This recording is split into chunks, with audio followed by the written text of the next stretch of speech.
Bienvenidas y bienvenidos a este programa especial del canal del Poder Judicial de la Federación, en el que vamos a platicar con nuestras invitadas sobre el razonamiento probatorio en el nuevo Código Nacional de Procedimientos Civiles y Familiares. Un código que va a marcar un antes y un después en la historia del derecho mexicano. Fue publicado en el Diario Oficial de la Federación el 7 de junio del año 2023 y comporta un conjunto de retos muy importante, no solamente para los operadores del sistema de justicia a nivel federal y local, sino en general para cualquier persona que se interese en las instituciones jurídicas del país. Para entender el alcance del tema del razonamiento probatorio en el nuevo código, le doy la bienvenida al programa a la magistrada Paula García Villegas. Magistrada, bienvenida. Gracias, Miguel. Al contrario, es un placer estar aquí contigo. Es un placer estar con la señora magistrada Cecilia también, a quien conozco y admiro profundamente, Ceci.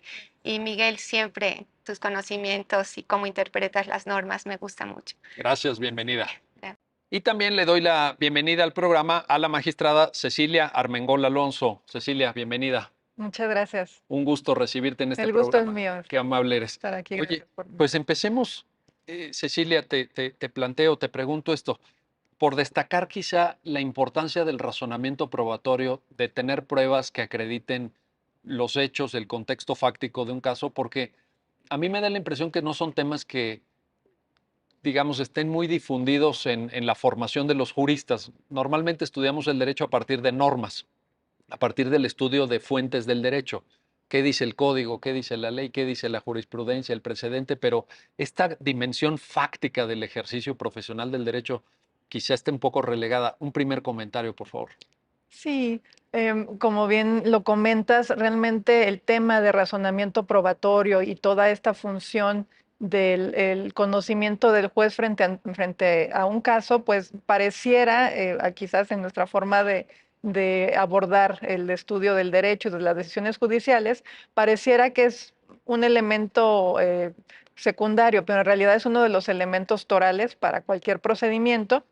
Y bueno, esto básicamente porque al tener un proceso en donde se enfrentan algunas partes con alguna controversia, existen hechos en contradicción, pues aquí tenemos que la prueba es precisamente el elemento que nos va a llevar a descubrir si esos hechos son verdaderos o son falsos, ¿no? Eso es lo primero que habrá que decir. Entonces, como primer punto, pues la prueba es precisamente, tiene por objeto el poder demostrar la veracidad o la falsedad de los hechos. Y la labor del juzgador o de la juzgadora es precisamente encontrar si existe esa capacidad de demostración, dependiendo de los medios probatorios, cada legislación permite, esto es, algunas pruebas tienen que ser permisibles, pertinentes y siempre idóneas. Y la idoneidad se refiere a que estén dirigidas precisamente a demostrar esos hechos, ya sea a base de la acción de la parte actora o bien de la excepción de quien se defiende. Y bueno, ahora pues con este nuevo Código Único de Procedimientos Familiares y Civiles, pues sí estamos aquí analizando que tendremos una tarea no sencilla, ¿no? Es un código que trae muchas instituciones y quizás también recoge algunas cuestiones procesales que ya se trataban en la doctrina por varios tratadistas, pero ahora pues ya se nos da una guía concreta en esta normativa de cómo vamos a razonar y en concreto cómo se van a valorar las pruebas. Ese es un tema que ahorita vamos a abordar. A ver, en primer lugar, cuando te referías a la pertinencia, a la idoneidad probatoria, estos son criterios normalmente en el derecho comparado de admisibilidad.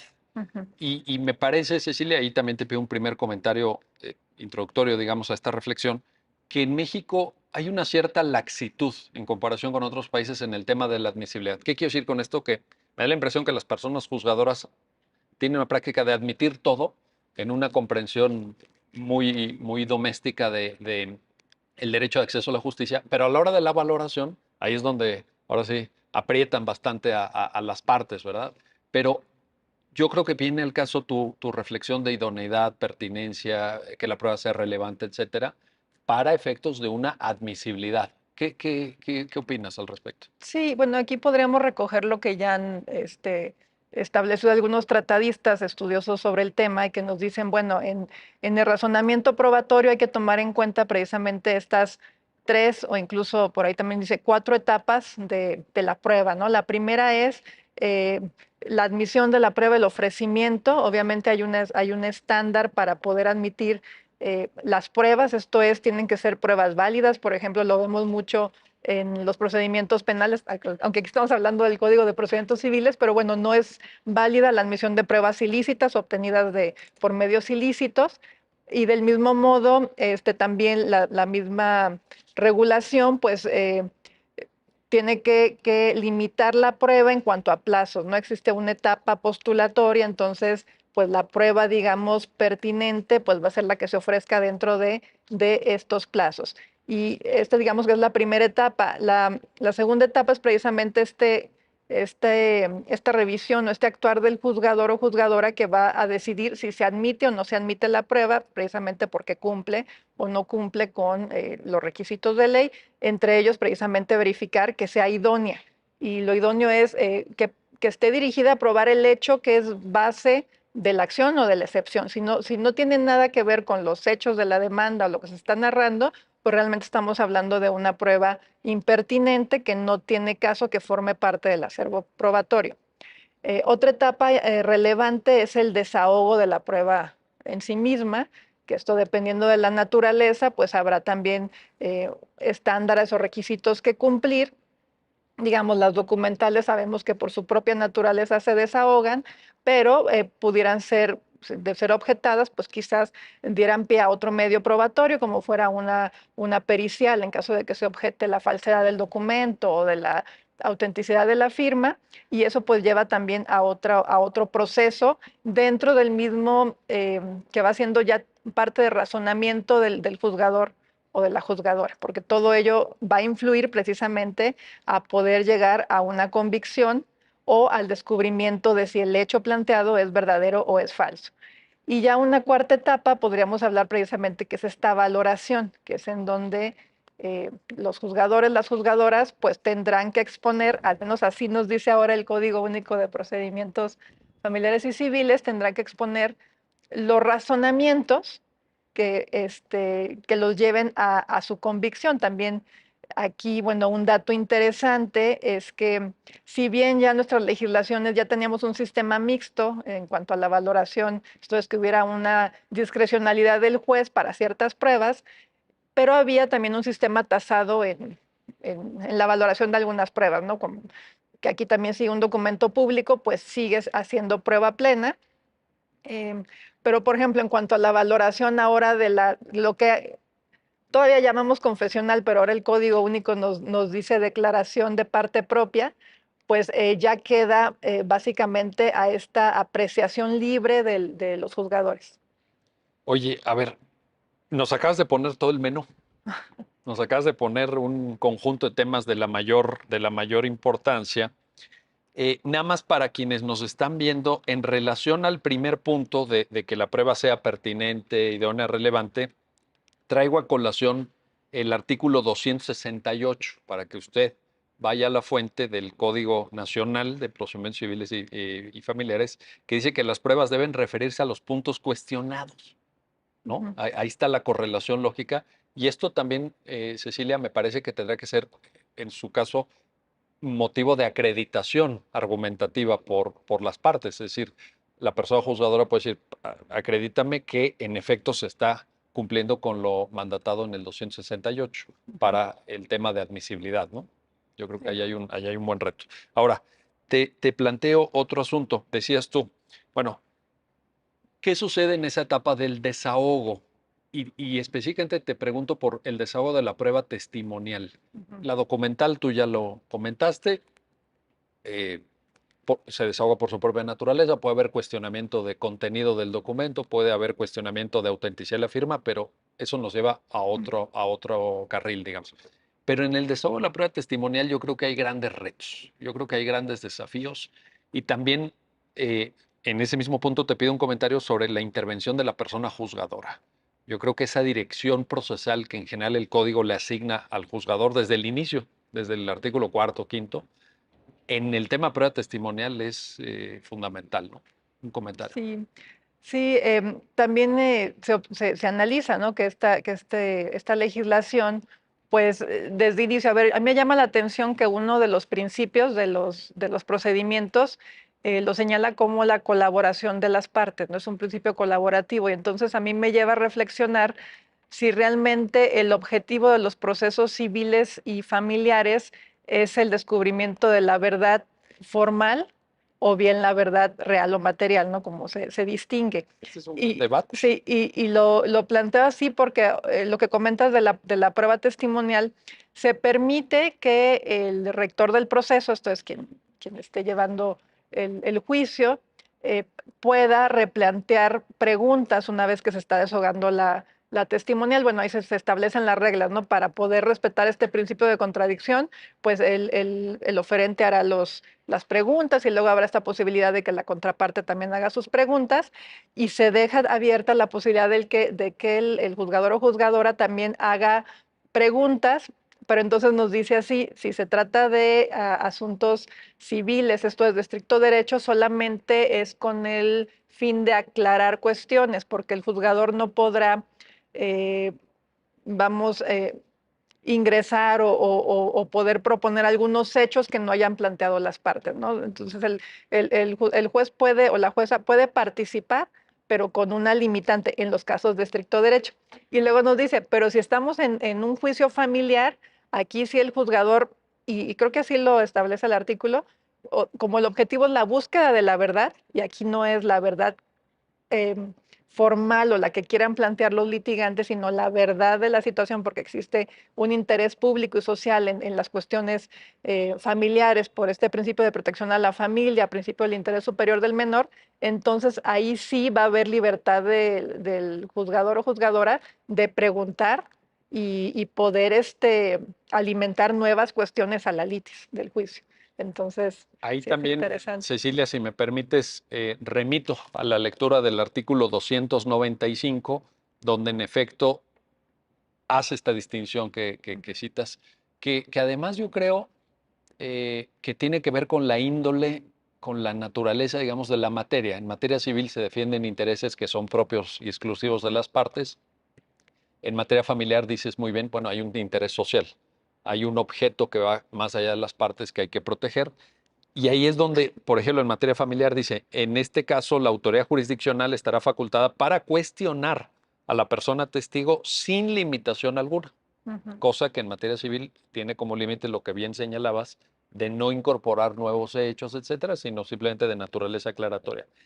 Pero agrega, en aras de allegarse de la verdad material, Sí, de la verdad real. la verdad real. Y a diferencia de un asunto civil de estricto derecho que, bueno, con la verdad formal basta, con la verdad que quieran las partes mediante sus acciones y defensas o excepciones, eh, presentar o demostrar ante el operador jurídico.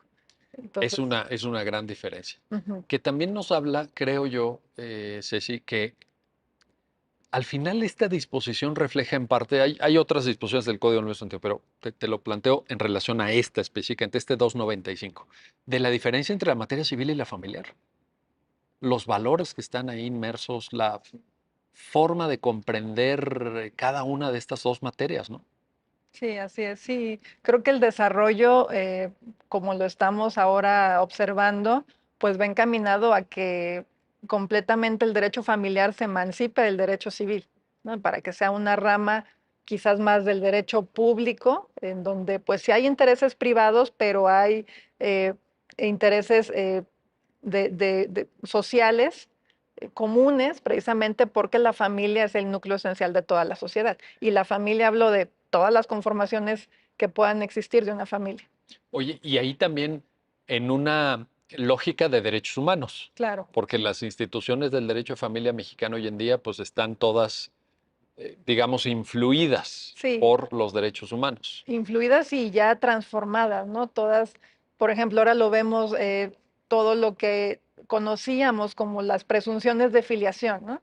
Entonces, lo que se dice ahora, este desacoplamiento de la filiación biológica, pues realmente ha quedado atrás, no solamente por la influencia o el reconocimiento de los derechos humanos, sino también por todos los avances tecnológicos.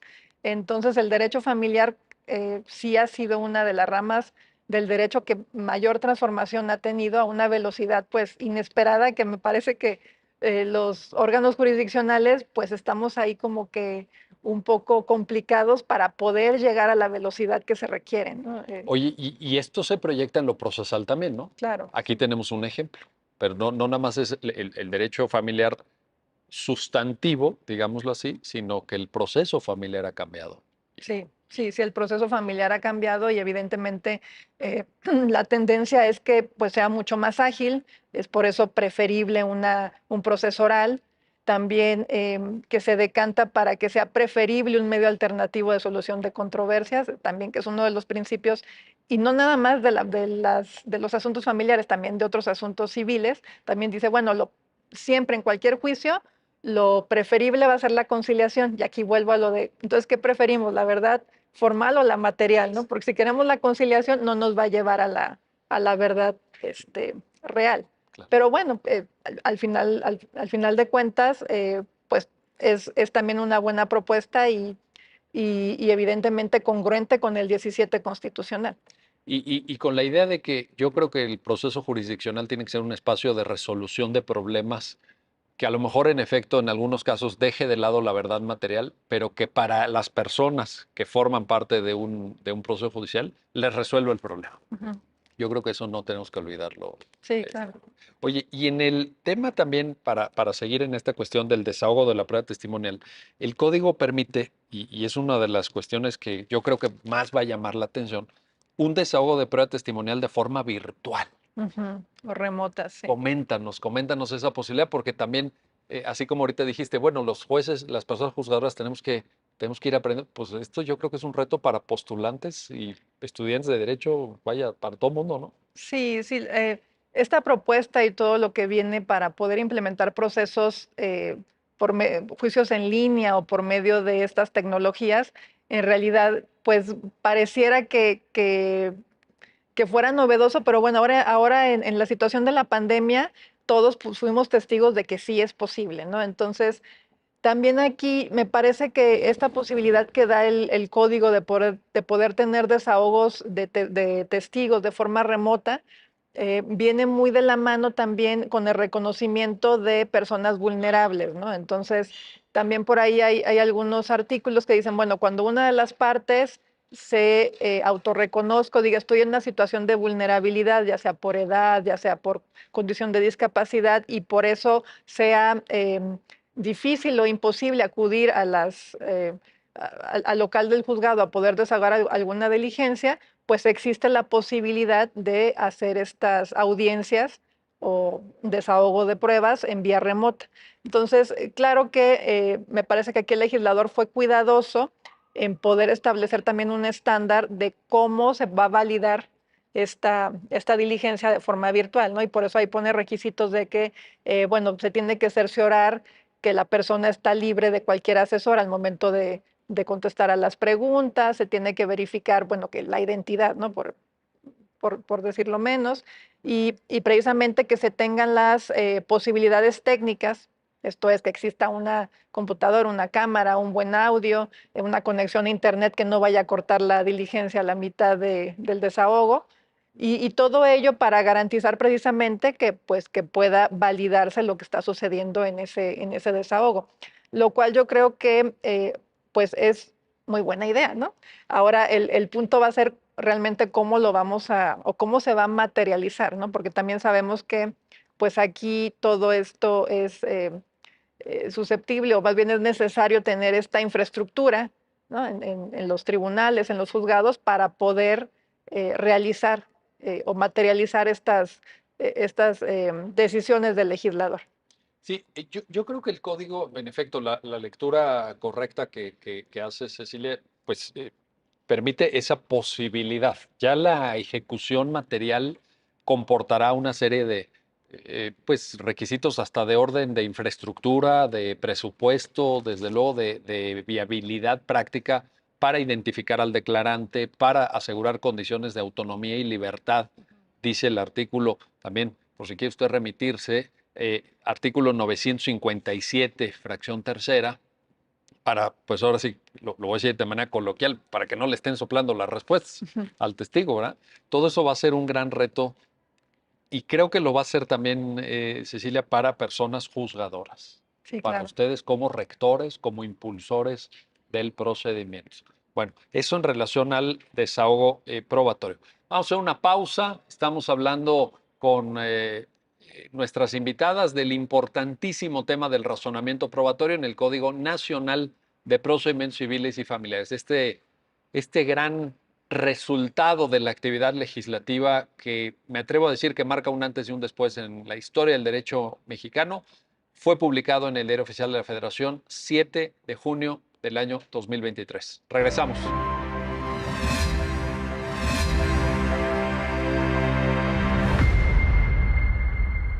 Ya estamos de vuelta, ya estamos de regreso en este programa especial del canal del Poder Judicial de la Federación sobre el tema del razonamiento probatorio en el nuevo Código Nacional de Procedimientos Civiles y Familiares. Magistrada Paula García Villegas, bueno, pues siguiendo la conversación sobre el tema del razonamiento probatorio y del desahogo probatorio, llama la atención, y ahí es donde te pido, Paula, si fueras tan amable un comentario, esta tarea, decía Cecilia hace un momento, de rectoría de la persona juzgadora en materia de desahogo de admisibilidad, desahogo de pruebas, etcétera. Un papel importante, un compromiso de aplicar la justicia con gran responsabilidad, creo yo. Coméntanos, por favor. Sí, este código es un código técnico y este código fue una construcción que se hizo con varios sectores que están relacionados e involucrados aquí en la hechura. Y para mí es una joya legislativa. Y uno de los artículos que a mí más me gusta en calidad del Poder Judicial de Juzgadora Federal es el artículo 262, porque realmente tiene un telos que es llegar a la verdad y que no existan asimetría entre las partes. Muchas veces, y el llamado de la justicia o la crítica que se hace a la justicia, Miguel y Ceci, es porque por parte de las personas justiciables hay un sabor de boca en el sentido que hubo inequidad y que el más poderoso, la parte más poderosa, siempre obtiene o casi siempre obtiene una razón que a veces en justicia no le corresponde.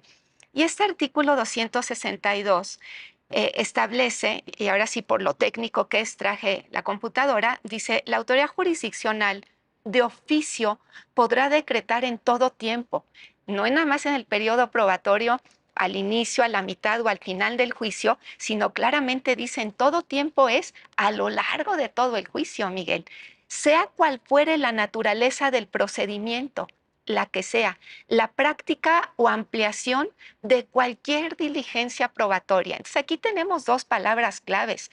Primero, decretar en todo tiempo y segundo, la práctica o ampliación de cualquier diligencia probatoria. Esta parte del 262, Paula, Es una joya. pero ¿qué imagen de la tarea jurisdiccional te está enviando? ¿Es una persona juzgadora proactiva? Mira, a mí me parece que es un nuevo llamado a la justicia.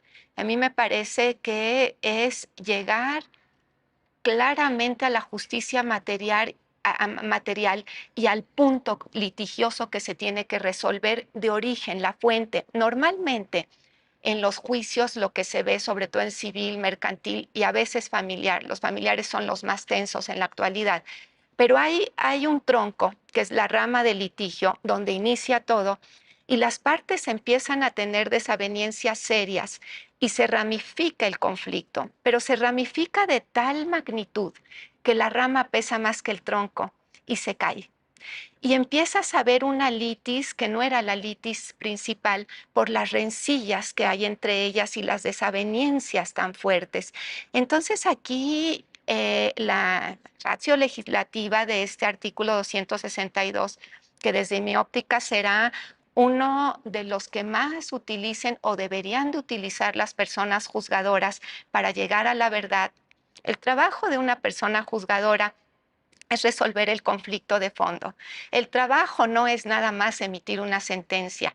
La sentencia termina con un juicio, pero no termina con el problema necesariamente.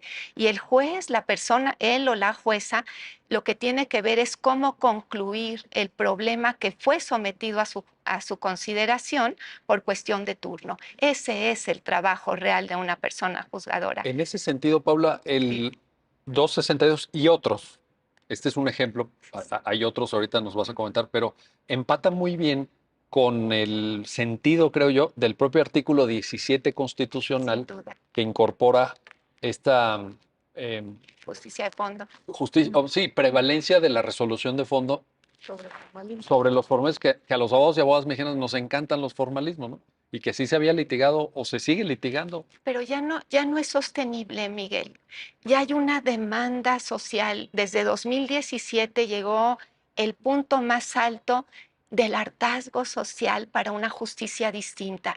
Y el poder reformador de la Constitución recoge esas demandas sociales y por eso se reforma el artículo 17 constitucional.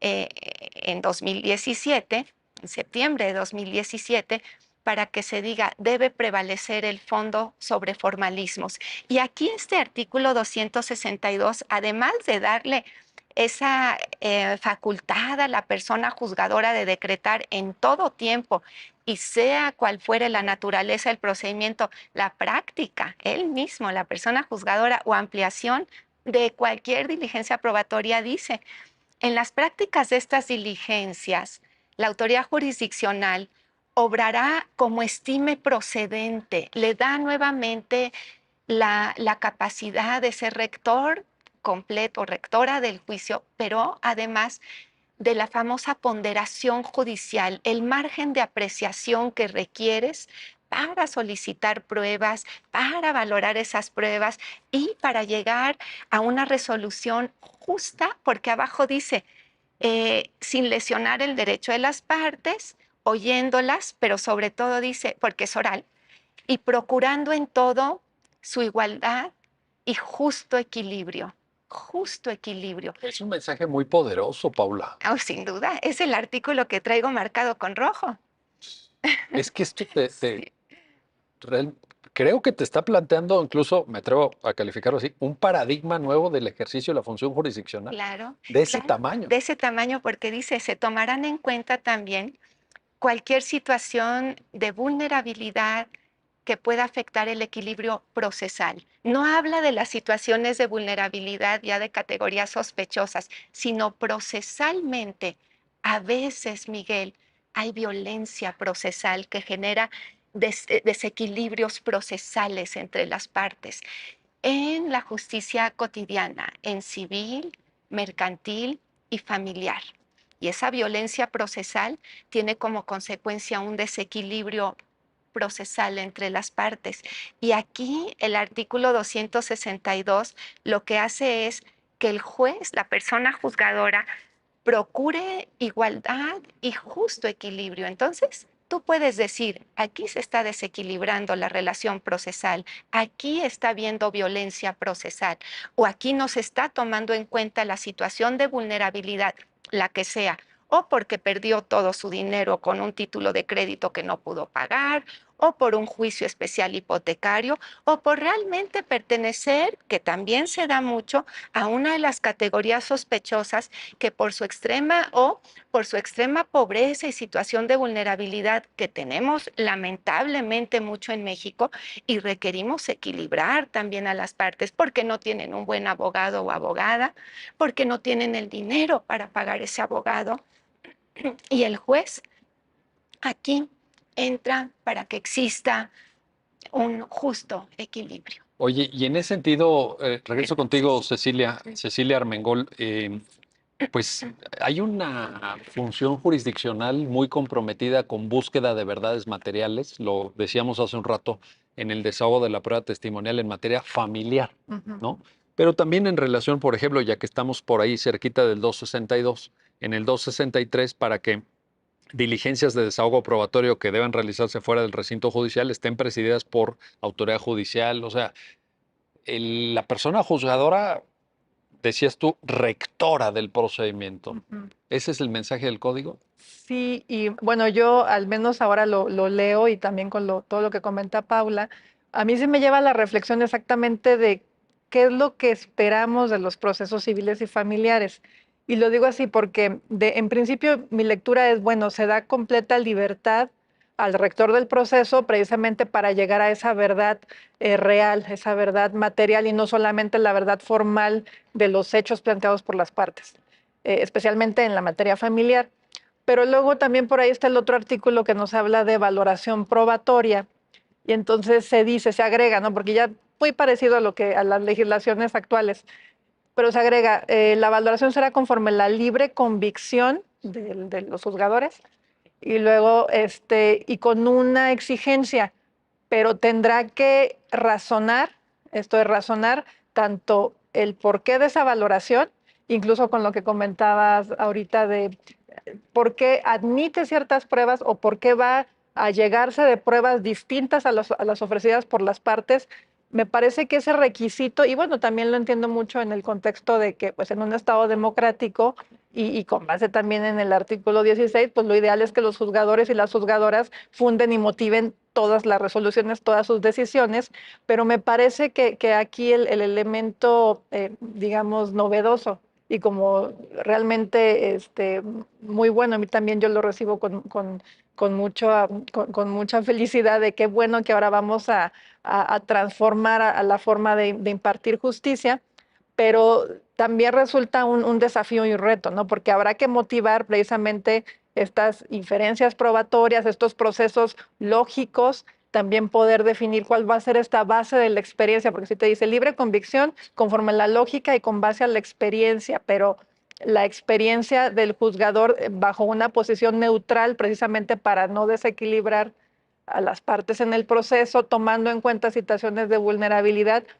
Lo decimos de una forma quizás muy sencilla, pero en el proceso en sí mismo es complejo. Me parece que es un reto eh, Pues pues sobre todo importante. intelectual, porque Ujú. yo creo que efectivamente tú dices, bueno, la motivación en general de valoración probatoria puede desprenderse del mandato genérico del artículo 16 constitucional de motivar actos de autoridad, pero aquí dice motivación racional de las Racional. pruebas, con lo cual creo que el código se está sumando a la teoría más moderna de razonamiento probatorio que rechaza la íntima convicción. Es decir, esta lógica expresada a veces en muchas sentencias, esta autoridad jurisdiccional está persuadida de que el testigo se condujo con apego a la verdad o de que a este documento hay que darle valor probatorio pleno, etcétera. Pues mire, con todo respeto a las personas juzgadas, no nos interesa si usted está persuadida o no. Usted puede motivar esto racionalmente, usted puede explicar esto, usted lo puede presentar argumentativamente, porque si no, pues es la íntima convicción, o sea, es como apelar a la psicología de la persona juzgadora. Yo creo que, pues, Por favor, sí, vamos. no se nace siendo jueza, a menos que tengas realmente alguna vena de juzgador de origen o de juzgadora, pero aprendes a ser persona juzgadora. También la vida y la práctica diaria te va llevando a ponderar más, te va llevando a que detectes aquellos casos en donde ves asimetrías y te lleva a ver en dónde las partes o un grupo de abogados o abogadas de una de las partes lo que quiere es empezar a sesgar para tratar de llamar la atención para otro lado en lugar de para la litis precisa. Entonces, yo creo que sí esta parte, Ceci, de conforme a su arbitrio, conforme al raciocinio que tiene un juzgador, a la ponderación, no va a dar margen a arbitrariedad. El clamor es de justicia, Miguel, y el clamor es el sistema de justicia actual ya no da para más. Las personas juzgadoras tenemos que entender eso, tenemos que entender que nos debemos a la persona justiciable y que tenemos que resolverle su caso. Entonces, y que es el juez y la jueza quienes esperan las partes que les resuelva su asunto, no los colaboradores y colaboradoras inferiores. Por eso es que hay artículos precisos, también el 263, que a mí me gusta mucho, entre otros, que cuando dice que las diligencias se desahogan fuera del recinto judicial, tiene que ser la persona juzgadora la que vaya y se registren por el personal técnico adscrito al tribunal, pero deberán ser presididas las que están dentro de su jurisdicción, pero fuera del recinto judicial. ¿Cuándo antes, Miguel, salía la persona juzgadora del juzgado o del tribunal a llevar una diligencia que por alguna razón se desahogue fuera? Como hay otro artículo que establece la de las pruebas, la testimonial, si está enferma la persona, se tiene que razonar todo. Pero eso lo tenemos que entender, Miguel. Las personas juzgadoras, si seguimos sin dar respuesta de fondo, y bajo el argumento de que es que la ley no es clara y entonces da margen para que se interprete en forma amplia y qué va a pasar con el raciocinio, la motivación, pues entonces nos vamos a quedar con una ley nueva, con una legislación que sí busca dar respuesta, pero con personas juzgadoras que se quedaron en su raciocinio y en la forma de resolver asuntos pasada. Y eso ya no lo permite la sociedad. La sociedad demanda una justicia nueva y esa justicia nueva tiene que ser de fondo, llegar a la litis y resolver el problema en forma justa. Oye, aquí voy a agregar, no quiero convertirme en el abogado defensor de quienes imparten justicia, sobre todo a nivel de foro común, pero sí tengo que agregar un elemento toral, Paula, aquí, y es la sobrecarga de asuntos de la jurisdicción civil y familiar. No, bueno. O sea, también tenemos que darnos cuenta Sí. de que son juzgados que están atascados de asuntos. A mí me gusta traer a colación, si me permiten, los datos del INEGI, que están citados en los trabajos preparatorios de este mismo código, en donde en el Censo Nacional de Impartición de Justicia en las entidades federativas se habla de que las dos materias, civil y familiar, conjuntan cada año casi 1,5 millones de asuntos nuevos. 1,5 millones de asuntos nuevos cada año. Entonces, una persona juzgadora, claro, a mí me parece, en ese sentido, el código realmente conforma un modelo nuevo, apela a una figura jurisdiccional, ya lo hemos dicho, de gran responsabilidad, pero tenemos que darnos cuenta de esa sobrecarga. Ahora, ¿por qué lo digo? Porque también aquí viene un tema de cultura jurídica. Necesitamos voltear a ver medios alternos. Eso es lo que te iba a decir. Venga, coméntanos. Mira, he sido una defensora de la mediación y de los mecanismos alternativos para resolver controversias. El 70%, Ceci y Miguel, de los asuntos que llegan a la justicia son de materia civil, mercantil y familiar. 7 de cada 10. Los mecanismos alternativos para resolver controversias se elevaron a rango constitucional en 2008 y en 2017, paralelamente a la reforma del 17 constitucional, se obliga al Poder Legislativo Federal, el Poder Reformador de la Constitución, a que emita, en el artículo 73, así está constitucional, una ley general de mecanismos alternativos para resolver controversias, que ahorita se está discutiendo en la Cámara de Senadores. Esta ley implica particularmente la mediación, que las personas mediadas, ellas son las que dirigen la resolución de su asunto y del conflicto, y el mediador o mediadora es un tercero neutral, imparcial, que vela por la legalidad, con la expeditez, con la flexibilidad debida y todos los requisitos que tiene la mediación, para que se lleve en el menor número de sesiones una solución de este conflicto por parte de las mismas personas mediadas, y se eleva a la categoría de cosa juzgada y se ejecuta en la vía de apremio. ¿Pero cuándo? Pues siempre y cuando pasa por el Centro de Justicia Alternativa o por el Instituto de Justicia Alternativa. Hay que diferenciar entre los mecanismos alternativos para resolver controversias. No es lo mismo un arbitraje comercial internacional, que es sumamente rígido, en donde las partes, si bien es cierto, eligen a la persona árbitra y la jurisdicción, lo cierto es que no hay mucho margen de acción por parte de las personas que solicitan o que se van a un arbitraje. Casi no hay margen de acción. La rigidez del arbitraje es total. Tan es así, Miguel y Ceci, que llegan muchos amparos porque no quieren cumplir el laudo arbitral. Entonces quiere decir que no están contentos ya con el arbitraje. Por el contrario, la mediación, la conciliación y la negociación son mecanismos alternativos, sobre todo la mediación, porque la conciliación, el tercero imparcial da la solución, en la mediación no, que han servido mucho.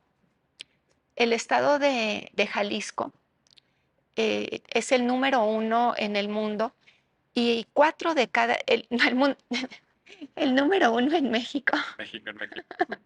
En el mundo, puede haber otras experiencias. El número 1 en México, perdón, 4 de cada 10 asuntos judicializables se resuelven en el Instituto de Justicia Alternativa o con mediadores privados que analizan el convenio de mediación y avalan si está bien o mal hecho, a ver si cumple con los requisitos de neutralidad, imparcialidad de la persona mediadora, equilibrio entre las partes, y ha desahogado mucho a los órganos jurisdiccionales, porque las personas mediadoras son auxiliares del sistema de impartición de justicia. Quitemos al arbitraje comercial.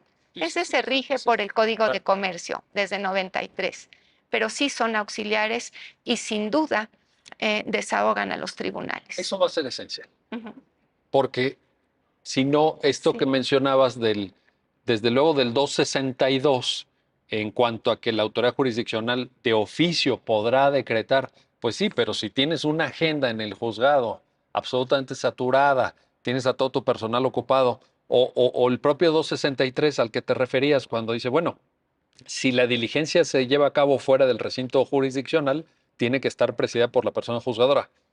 Bueno, o sea, nadie puede dejar de aplaudir esto. Yo creo que todos estamos de acuerdo que esto es un avance de gran consideración, pero sí necesitamos acompañarlo de la posibilidad material de manejar una agenda racional y razonable. Ahí está el punto que mencionas. Ahora, en esto, Cecilia, regresando al 343, motivación racional, decías valoración de manera libre, lógica y basada en la experiencia, pero luego cuando vamos avanzando en la lectura del código, por ejemplo, en el 344, regresamos a un modelo de prueba tasada. Entonces, ¿qué pasó ahí? ¿Hay un modelo mixto? ¿Cómo llamarle a esto? Porque si nos vamos a las teorías más modernas de razonamiento probatorio, el código es maravilloso. Tienes motivación racional, que es paradigma racional de la prueba. Tienes valoración libre y lógica. Pues es lo más moderno. Pero luego tienes pruebas tasadas. Sí, me parece que, y bueno, también como comentaba, ¿no? Este código fue colaborativo de varias entidades y varias entidades también que proponen la mejor forma de poder solventar los procesos civiles y familiares. Y yo creo que darle todavía este valor tasado a las pruebas documentales, pues me parece que va mucho también en la lógica de la misma naturaleza de una documental ante fedatario público, ¿no? Estamos hablando de documentos públicos, pues tampoco me parece tan desacertado que continúen teniendo prueba plena. Y yo aquí diría, bueno, de cierto modo también se reserva la posibilidad de esta libre convicción del operador jurídico. Cuando yo leí el artículo de las presunciones, ¿no? Y pues creo que está ahí en uno de los artículos anteriores, y habla, bueno, el juzgador también puede hacer uso no solamente de las presunciones humanas, sino de las presunciones legales, perdón, sino de las humanas, por esta inferencia del hecho conocido, el hecho base, a uno probado, pero dice siempre que sea una consecuencia ordinaria, ¿no? Entonces, yo me parece, no sé, quizás a lo mejor ya en el ejercicio de estas nuevas reglas, pues se pueda decir otra cosa, pero yo creo que la posibilidad del raciocinio del juzgador para la valoración probatoria, pues puede todavía también discutir con base a esta fijación tasada de las documentales, ¿no? O poder, por ejemplo, decir, bueno, quizás esta documental me da este hecho base, pero pues se puede inferir esta otra cuestión que es finalmente el resultado de lo que se vaya a dictar como sentencia. Entonces, creo que es una muy buena propuesta en cuanto a valoración, si efectivamente recoge toda esta nueva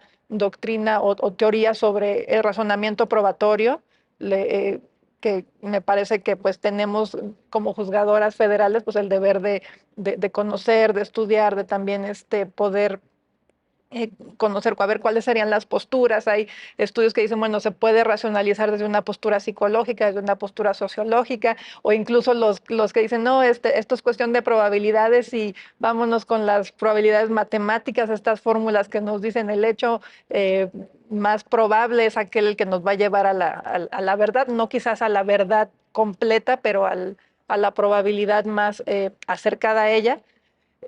Bueno, habrá sin duda muchos métodos, pero creo que lo importante va a ser encontrar precisamente este ajuste entre la obligación del juez con esta amplia libertad y también de deber de cuidar a las partes y a los justiciables, ¿no? Entonces, descubrir y también ser sensible a la vulnerabilidad, a contextos, a situaciones que no solamente revelan conductas procesales, sino que puede ir más allá del propio proceso y con todo ello tendrá que racionalizarse en algún proceso lógico.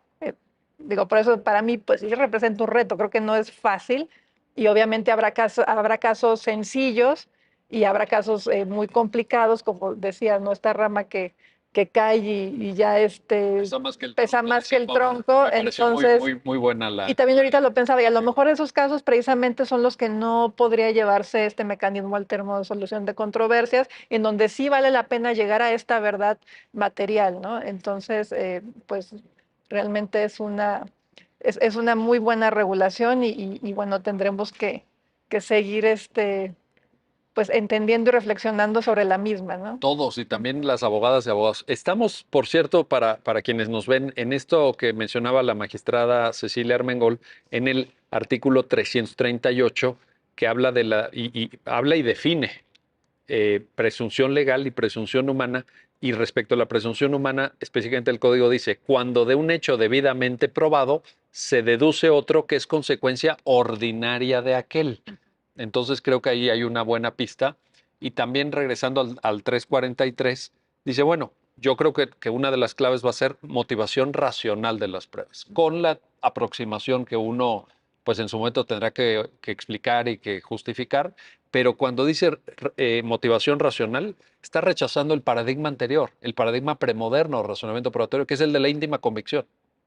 Yo, persona juzgadora, estoy persuadido yo estoy íntimamente convencido mire, esto ya no.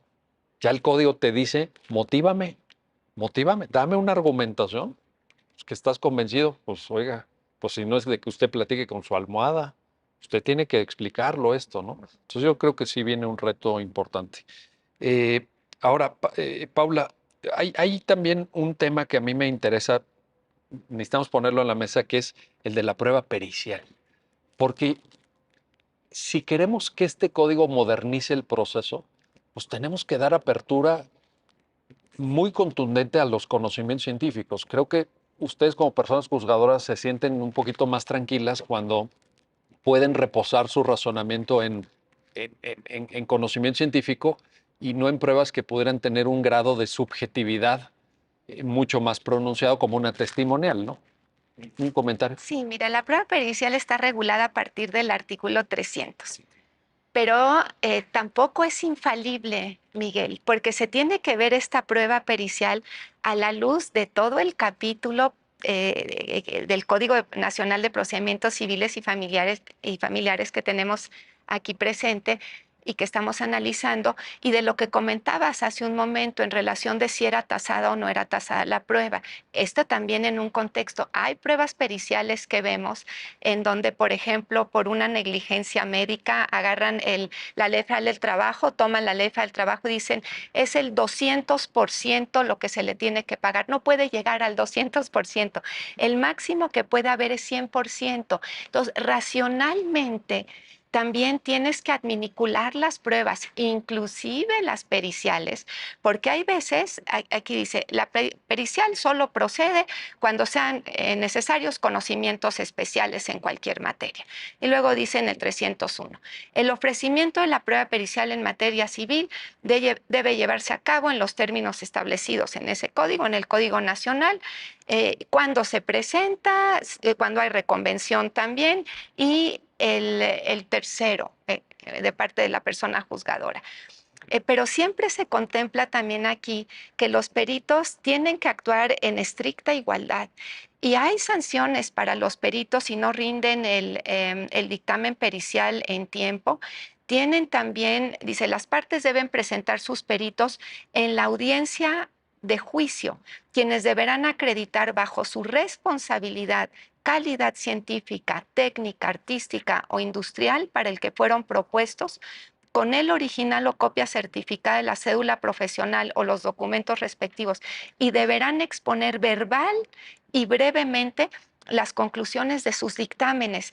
Esto significa que el juez va a tener presente al perito o a la perita. Ya no nada más es el dictamen que ves cosido al expediente, sino tú como juzgador adviertes que te está, o como juzgador o juzgadora, vas a advertir qué te está presentando el perito, y las partes, que también es oral, pues puede ser que le echen algunos ojos a su perito, pero él tiene que ser absolutamente responsable porque trae su expertise y trae la responsabilidad que tiene frente a la justicia como tercero auxiliar de la justicia.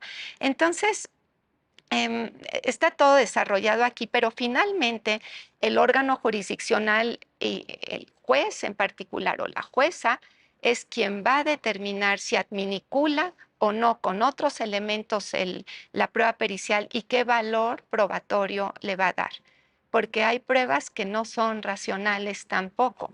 Ahí es donde viene todo este debate de conocimiento científico en el marco del proceso y aquella famosa expresión del caso Daubert de la Corte Suprema de Estados Unidos, de la persona juzgadora como el gatekeeper, como el portero, el guardián, para ver que lo que entre por vía de prueba pericial pues esté sostenido científicamente, que luego hay también ahí. Y mira, el 304 dice, son auxiliares. La autoridad jurisdiccional podrá designar personas, peritos, terceros en discordia de entre aquellos autorizados como auxiliares de la Administración de Justicia. Entonces, no solamente los de las partes se tienen que ver, ellos no son auxiliares, los peritos de las partes, y solo el tercero en discordia, no. Si el tercero en discordia es auxiliar de la Administración de Justicia, también por equidad procesal deben serlo los peritos de las partes o las peritas de las partes. Y eso a mí me gusta. Sí, Me y es gusta mucho. también ahí Pero hablábamos hace rato de responsabilidad de ustedes, pero también hay una responsabilidad de los peritos. sí, y solamente el que sale es en materia familiar. El resto entra. La Sí. materia civil y mercantil están juntas. Y en materia familiar, Miguel, el código la saca y le pone reglas propias. El artículo 306 dice, en materia familiar, para la prueba pericial se seguirán las siguientes reglas. Se nombra en todos los casos un perito oficial. En los otros puede o no haber perito oficial. Y es muy significativo. Oye, ¿y no hubiera sido Eh, mejor, Pablo, perdón que te interrumpa aquí, pero que ese modelo del 306 también aplicara en materia civil? Porque es que a mí el tema de perito de parte, y por ahí hay incluso algunos estudios académicos bien interesantes, tú misma hablabas de sesgos. A mí me parece que el perito de parte sesga. ¿Ustedes han visto alguna vez un peritaje que sea contrario a los intereses de la parte que ofrece la prueba pericial? Pues claro que no. Y puede uno decir, oye, pero si es conocimiento científico, ¿cómo va a ser posible? Pues es que estamos ante, no esa imparcialidad, no esa objetividad, sino ante una manipulación. ¿Por qué no se sigue el modelo del 306 en materia civil también? porque la materia familiar se ha convertido en una materia muy compleja y la materia familiar se ha convertido en un área del derecho y de la justicia en donde ya a veces más bien es un resultado para tirar a la otra parte más que para obtener la decisión del derecho. Esa es la razón. Y, y esto ha rebasado ya el comportamiento razonable procesal en esta materia familiar. Hay quien dice que Eh, la figura del perito tercero retrasa la impartición de justicia. no, O sea, no, quiero decir, sí, peritaje de la parte A, peritaje de la parte B, visiones completamente diferentes, conclusiones alejadas unas de otras. Y entonces viene el perito tercero y la autoridad jurisdiccional pues ya dice, no, pues por aquí yo le creo más a este, ¿verdad? Le dan 15 días aquí nada más. 15 días para un juicio es razonable. El 306 en la fracción cuarta dice, las personas designadas para emitir un peritaje quedan obligadas a rendir su dictamen dentro de los 15 días siguientes a la fecha en que hayan aceptado y protestado el cargo, o bien de la fecha que señale la autoridad jurisdiccional atendiendo a las circunstancias del caso. Solamente en esta última parte es donde se da más discrecionalidad y un poquito más de margen para que se prolongue en el tiempo. Pero el dictamen pericial lo tienen que rendir dentro de los 15 días, no es mucho.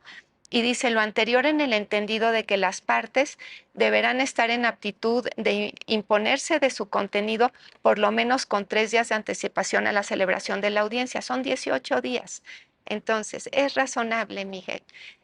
Y se tiene que cumplir. Ahora sí, hay un punto del tercero, del perito tercero, que ahí sí ya es genérico, el 307, que puede ser recusado en los mismos términos en que recusan a la autoridad judicial. Entonces son las mismas causas de excusas e impedimentos. ¿Por qué? Por lo que dices, Miguel, porque a veces los peritos pues no necesariamente protegían su investidura de peritos o peritas y de auxiliares del sistema de impartición de justicia. Entonces por eso ya los recusan. Y eso es importante porque va a haber un marcaje personal, pero para bien y para mal, porque la naturaleza humana también a veces es bárbara y entonces empieza a recusar y a recusar y a recusar sin razón. Sí, bueno, eso ya será Sí. materia también de Estadísticas y del sí. encauzamiento que la persona juzgadora en ese papel de Sí. rectora haga, ¿no? Respecto de este punto. Eh, Estamos terminando ya, casi se nos ha terminado el tiempo del programa. Cecilia Armengol, una conclusión. Yo creo que con todo esto que hemos escuchado en tus comentarios, en los comentarios de Paula, nos queda un panorama extraordinario Sí. de desafío intelectual, de desafío profesional. Yo a veces le digo a los alumnos, no hay mejor tiempo para ser estudiante de Derecho y abogado en ejercicio que este tiempo que nos pone enfrente algo tan innovador, tan, pues a lo mejor puedo exagerar, pero me atrevo a calificar de revolucionario. ¿Cómo se ve desde el ejercicio de la función jurisdiccional federal, Cecilia Sí, Armengol? del mismo modo es un gran reto y desafío. Es un reaprender el raciocinio judicial desde cómo plantear la lógica que ahora nos exige desde el artículo primero de la Constitución, una lógica de un parámetro constitucional muy amplio de derechos humanos que incluso lo vemos ahora con esta división o posible emancipación del derecho familiar y cómo las reglas procesales también se ven evolucionadas y completamente nuevas ante toda eh, esta reflexión que tendrán que hacer las y los operadores jurídicos para tomar una decisión. Entonces, yo a manera de conclusión digo, va a ser muy importante que todos los juristas, todos los impartidores y las impartidoras de justicia, pues comencemos a conocer, estudiar estos procesos de lógica, ¿no? Y no refiriéndome solamente a cómo es un silogismo, sino cómo podemos expresar estos razonamientos que nos llevan a una decisión judicial y a una valoración probatoria, no simplemente explicando el porqué de la decisión, sino también exponiendo de forma transparente y congruente el proceso de cómo se conformó, cómo fue esta colaboración de las partes al mismo juicio y por qué es que se llega a una decisión, ¿no? O por qué en su momento lo preferible fue una solución amigable o lo preferible sí fue llegar y a llegar mayores pruebas de oficio. Todo eso va a ser elemental para poder hablar de esta nueva demanda de justicia. Qué gran reto. Paula, ¿exagero si digo que es un código revolucionario? No. Un comentario conclusivo. Estoy encantada con el código. Para mí es darle respuesta a lo que quiere la ciudadanía si lo sabemos aplicar correctamente e interpretar en función del último, casi la última parte del primer cuarto del siglo XXI. Tenemos que darnos cuenta de eso y yo lo tengo muy internalizado. Estamos concluyendo, estamos en 2023, casi al final de 2023, pero este código sí responde aplicado adecuadamente a la nueva demanda de justicia. y estoy segura que la justicia mexicana, tanto local como el fuero federal, va a dar una respuesta a las necesidades y a la demanda social por justicia. Ahora el reto es Sí. aplicarlo bien. Así, ya el trabajo legislativo, bueno, ya se hizo, ahí está. Sí. Es un código muy largo, 1191 artículos, 20 transitorios. ¿El reto es aplicativo, Paula? Sí, interpretativo en la forma en la que interpretas, que son dos estadios distintos. Una cosa es cómo lo interpretas y otra cómo lo aterrizas al caso particular.